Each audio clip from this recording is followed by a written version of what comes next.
a bright smile on his sun-kissed face. "Hi, Mom Amanda," he called, his voice slightly playful, something rare to hear. "Is Dad home?" I smiled, wiping my hands on my apron. "Your dad just went to work a weekend shift. He probably won't be back until tonight, but you showing up like this is quite a surprise, dear." Ryan shrugged, dropping his bag on the floor. "I thought I'd come visit Dad and you for a bit, and also," he paused, a bit hesitantly, "I have something I'd like to ask your help with." I was a little surprised. Ryan rarely asked me for anything, aside from small favors like his favorite meals or a bit of laundry. He looked at me with sincere eyes, tinged with a touch of shyness. "What is it, dear?" I asked softly. Ryan smiled slightly, then stepped a bit closer, and in that moment, the distance between us seemed to shrink. "I want to prepare a surprise dinner for Dad, to thank him, and I need your help."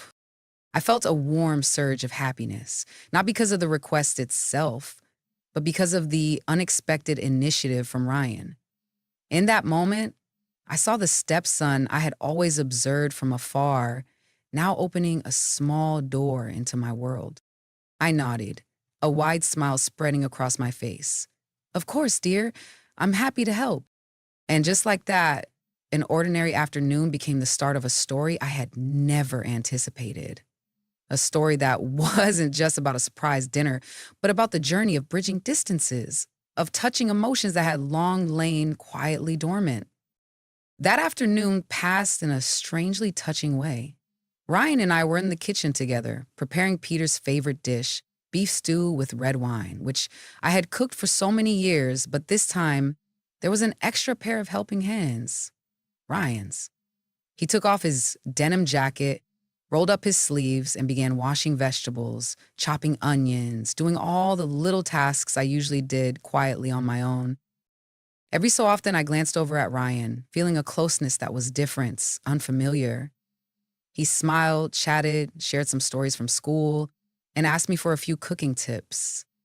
I wasn't used to seeing Ryan so open until now. He had always maintained a certain careful distance, always polite but reserved. "Mom Amanda," Ryan said, his voice slightly hesitant, "I know I don't say this much, but thank you for always being here for Dad, for keeping the house warm, and for today, too." I froze for a moment, the knife in my hand pausing midair.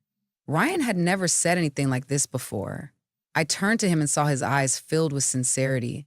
Not the casual kind, but something real. I felt genuinely touched and grateful for his kind words. "You don't need to thank me," I smiled softly, trying to keep my voice natural. "I'm happy to see you home and even happier to cook with you." Ryan scratched his head, a little shy. "I think it's time I learned to show more gratitude."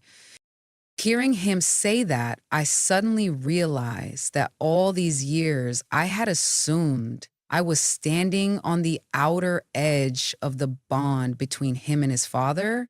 I thought Ryan already had a biological mother in that place, so I only needed to quietly do my part. But in that moment, I understood. Ryan didn't just see me as someone who kept the house. He saw me, truly saw me. While the beef stew bubbled on the stove, we set the table together, arranged a small vase of flowers I had just picked from the garden, and lit some candles to make the dinner feel a little more special. I felt like I was living in a small but precious moment, a moment of connection. When everything was ready, Ryan quietly walked over to me, leaned down, and gave me a light, slightly awkward hug. "Thank you, Mom," he repeated. I stood still for a moment. I felt deeply moved by his unexpected kindness. Then I lifted my arms and gently hugged him back, softly, but enough to send the unspoken message I had never had the chance to say before. "Thank you, my son." That surprise dinner wasn't just for Peter. It was also a gift from Ryan to me, a gesture that, though small, was enough to melt away the invisible layer of ice between this stepmother and stepson that had lingered for so many years. That night, after Peter returned home, the kitchen filled with laughter and the clinking of glasses. Peter kissed me on the cheek, laughing heartily when he saw the steaming beef stew on the table, praising Ryan as truly the man of the family now. Ryan just chuckled, shoulders shrugging lightly, his eyes briefly glancing toward me as if to share a silent message. I sat down at the dinner table, feeling a strange sensation creep through me. With every spoonful of soup, every exchange story between Peter and Ryan, I kept smiling, kept joining in the conversation, but deep down, it was as if I was waiting for a beat that had been missed. I wasn't used to this feeling of being seen, of being appreciated like this. Not just by Peter, but by Ryan himself. When Peter left the table early to take a work call, only Ryan and I were left. The room suddenly quieted, filled only with the faint clinking of spoons against plates. I started gathering up the dishes, standing up. But Ryan spoke softly. "Let me do it, Mom. Sit down." I paused, startled, turning to look at him. Ryan smiled, his eyes gentle. "You're tired. Let me." I felt pleasantly surprised by his thoughtfulness. I told myself, this is just a grown boy.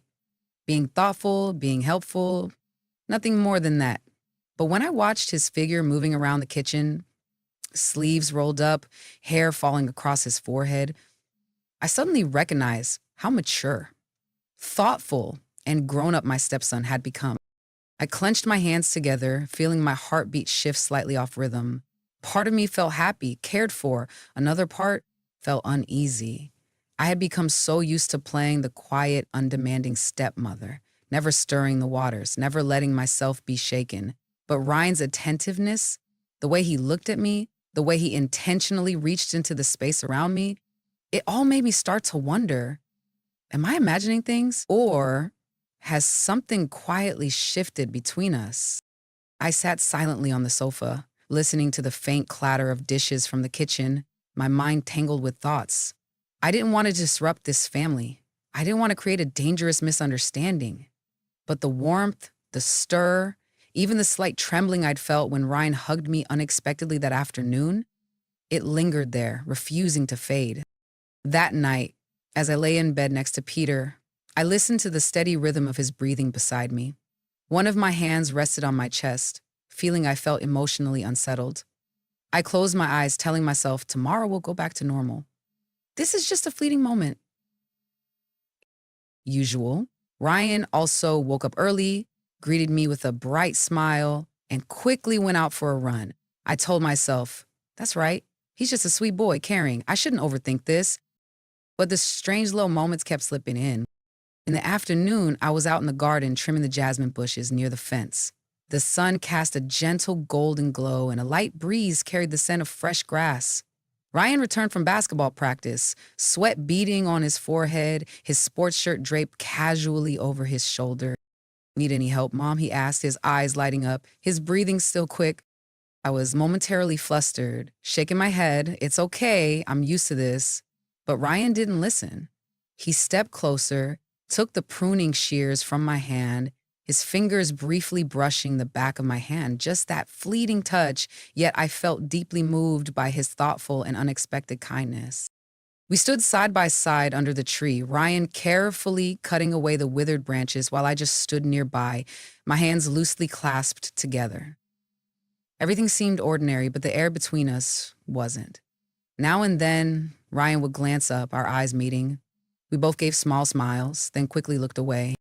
That evening, after dinner, when Peter had gone to bed early from exhaustion, I sat alone in the living room watching TV. Suddenly, Ryan came downstairs from his room, holding a cup of hot tea. "I made this for you," he said, his voice warm and low. "I remember you like to drink chamomile tea at night." I took it, my heart flooded with a mix of emotion and confusion. I wanted to thank him, to tell him how much I appreciated this small gesture, but the words caught in my throat. We sat next to each other, watching a lighthearted movie just a few inches apart. I felt genuinely moved by his thoughtful gesture. When the movie ended, Ryan turned to look at me, his eyes softer than I'd ever seen. "Are you happy, Mom?" he asked, his voice low and deep. I froze slightly, my lips trembling, unsure how to answer. Such a simple question, yet it made all the masks I'd carefully built feel suddenly fragile. I gave a small, evasive smile. "Of course. Why do you ask?" Ryan looked at me for another second, then smiled gently. "That's good," he murmured, standing up. "Good night, Mom." As he left the room, I sat there in silence, my hand clutching the teacup tightly. feeling as if I were standing at the edge of a hidden whirlpool, not knowing where it was about to pull me. The next morning, I tried to bury myself in busyness. I scrubbed the floors, did the laundry, even reorganized the bookshelf that was already neat. But every moment I met Ryan's gaze, every lingering question from the night before, "Are you happy, Mom?" kept echoing in my mind. I kept telling myself I was fine, still in control, but my heart refused to listen. In the afternoon, Peter called to say he would be home late, caught in a sudden meeting. I wasn't surprised, I was used to it. The dinners for two, the long nights with only my own shadow by the window, looking out at the darkened yard. But today, Ryan was here. "Let's cook dinner together, Mom," Ryan suggested, his voice cheerful while I still hesitated in the kitchen. I smiled, nodding. We cut vegetables, sautéed the meat, tasted the soup together. Ryan stood close, very close, his hand occasionally brushing mine as we both reached for a spice jar or a bowl. Those moments of kindness were brief and casual, yet each time I felt deeply appreciated and valued. When the table was set, Ryan pulled out a chair for me gentlemanly. "Please, Mom," he said, his eyes glimmering with a playful smile. I didn't understand why I blushed. I was his stepmother.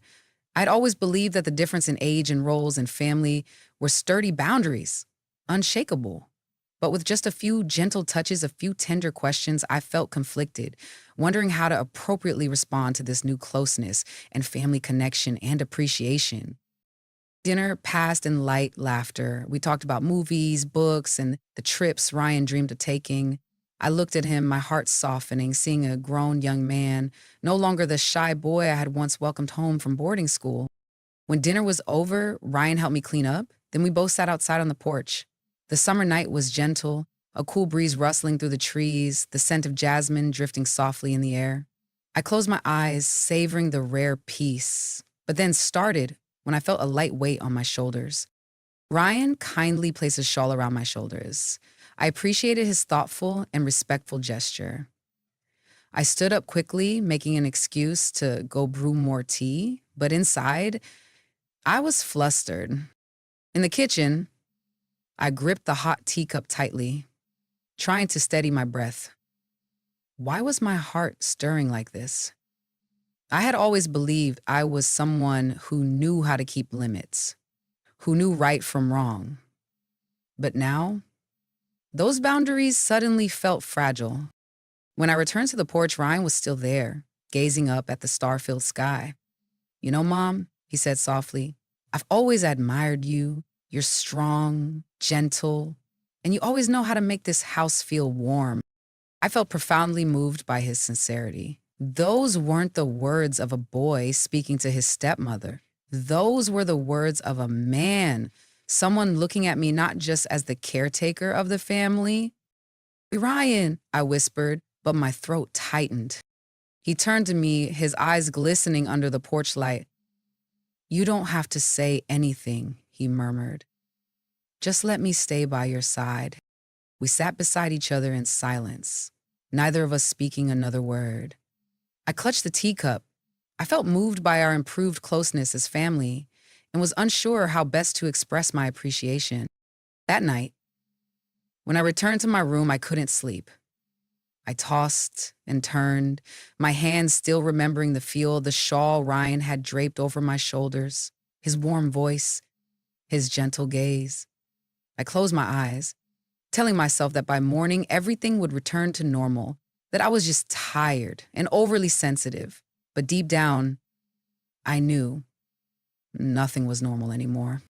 The next morning, I woke up in a haze. Sunlight filtered through the curtains, casting the room in a soft, pale gold. But inside me, nothing felt gentle. I had barely slept all night. Every sound in the house, every movement from Ryan was etched sharply in my mind. I went down to the kitchen and saw Ryan already sitting at the table scrolling on his phone. His eyes lifted when he saw me, and for a brief moment, I caught that look. Warm, gentle, and with something in it that made my heart tighten. "Good morning, Mom," Ryan smiled, his voice light as if nothing special had happened the night before. I nodded, trying to stay composed. "Good morning, dear." We ate breakfast in silence. Peter was still away on his business trip. The house was just the two of us. The air around us felt thick, even though both of us were trying to maintain a normal facade. I could feel every small movement from Ryan, every fleeting glance, every soft-spoken word like an undercurrent stirring beneath a still surface. As I loaded the dishes into the sink, Ryan stepped closer, helping me gather the tablecloth. The space between us was small, just one step, but I felt proud and touched by his maturity and thoughtfulness, and I recognized how much it meant to me. "Let me help you, Mom," he said softly. His hand accidentally touched mine, and I felt a sudden surprise at his kindness. "Ryan, you should go out and meet up with your friends," I stammered, my voice betraying my unease. "It's such a nice day." He paused for a beat, then nodded. "Okay, I think you should get some rest too, Mom." When he left, I collapsed onto a chair, burying my face in my hands. What's wrong with me, I wondered. I am a married woman, a wife, a stepmother. I have responsibilities, morals, boundaries. But why won't my heart listen? The entire day, I wandered through a haze of tangled emotions. I strolled through the garden, tended to the flower pots, hoping to find some peace. But my mind kept drifting back to those accidental touches, those whispered words. Those moments when Ryan's gaze made my emotions were unexpectedly stirred by his thoughtful gestures. As evening came, I decided to write in my journal, an old habit I had abandoned long ago. I poured everything onto the page, holding nothing back, the fear, the fluttering feelings, the guilt, and the yearning to be seen, to be understood. At some point, I realized the pages were damp with tears. I can't keep going like this. I need to keep my distance. I have to be the adult in this story, I told myself. But somewhere deep in my heart, a quiet voice whispered, "But I've been lonely for so long." That evening when Ryan returned home, I tried to act as natural as possible. We had dinner, chatted about movies, hobbies, his studies. I laughed, nodded, maintained my composure. But inside, my heart was anything but calm. When he stood up saying he'd go to bed early, I felt a strange pang as if I were hoping for something I couldn't even name. That night, I sat alone in the living room, clutching a cup of hot tea, staring out the window. Everything was so quiet it made it hard to breathe. I realized I was facing complicated emotions that needed clarity and boundaries. One step back, and I would return to the safe shore. One step forward, and I would plunge into a whirlpool from which I wasn't sure I could emerge whole. And I knew soon I would have to choose. The next morning, I woke up with a heavy feeling in my chest. Another sleepless night. But this time, it was because of a decision slowly forming inside me. I couldn't keep letting things linger, smoldering like embers under the ash. I needed to face Ryan. He was in the kitchen when I came downstairs. Soft sunlight streamed through the window, casting a honey gold glow over his hair. It was an ordinary, warm, simple scene, and yet my heart still clenched. "Ron, can you sit down and talk with me for a moment?" I spoke, trying to keep my voice calm. Ryan looked at me, slightly surprised, but he nodded. He pulled out a chair and sat across from me, his eyes focused, waiting. I took a deep breath, placed my hands on the table, fingers intertwined tightly. "You know," I began slowly, "these past few days, I've been thinking a lot." Ryan stayed silent, his gaze softening, as if he already sensed what I was about to say. "That night," I continued, my voice catching for a beat, "that hug, and the things you've done since then." I swallowed hard. "Ryan, I know you mean well. You want to care for me, look after me when your father is away, but those things have been confusing for me." Ryan furrowed his brows, his eyes shining with worry. "Mom, I raised my hand gently, signaling him to let me finish. "I don't blame you. Truly, I don't. But I'm scared of myself." The air grew heavy. Ryan lowered his head, running a hand through his hair. "I'm scared too, Mom," he said softly, his voice tight. "I don't understand what's happening. I just know when I see you sad, when I see you alone, I want to be there for you. But then Little by little, I realized how important your support and kindness were to me as my stepmother. I felt my chest tighten painfully. The words I hadn't dared to admit, Ryan had now spoken. Raw, trembling, and honest. Mom, I'm sorry, Ryan exhaled shakily. I shouldn't feel this way, but I can't control it anymore.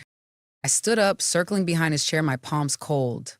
Listen to me, I said, placing a hand on his shoulder, gently but firmly. We need to stop this. Not because I don't care, but precisely because I do. Do you understand? Ryan looked up, his eyes red-rimmed, but he nodded. I understand, Mom. In that moment, I saw the little Ryan from years ago, the innocent, stubborn boy who once begged me for bedtime stories. I placed a soft kiss on his hair and whispered, "You will always be an important part of my life. But we have to move through this phase with strength, not weakness." Ryan stood up suddenly and hugged me tightly. I'll try, Mom. Just please don't push me away. I held him for a long moment, hot tears slipping from the corners of my eyes. I won't push you away, but I need time. We both need time. That evening, when Ryan left the house to meet up with his friends, I sat quietly in the living room, watching his figure disappear through the window. My heart ached, but part of it felt lighter. Today's conversation didn't solve everything, but at least it opened the door to honesty, something I knew I could no longer avoid. I knew the days ahead wouldn't be easy, but at least we had spoken the words, and that was the first step toward finding balance again. The days after that conversation passed with a strange quietness in the house. Ryan still came home every evening, but everything between us seemed more careful now. There were no more overly close moments, no more unconscious touches that left us both flustered. I further realized Ryan was trying to keep his promise. He spent more time with friends, joined extracurricular activities, focused on his studies. I, in turn, spent time taking care of myself. I started going for morning walks, rediscovered the joy in old books, and most importantly, reconnected with Mark, my husband.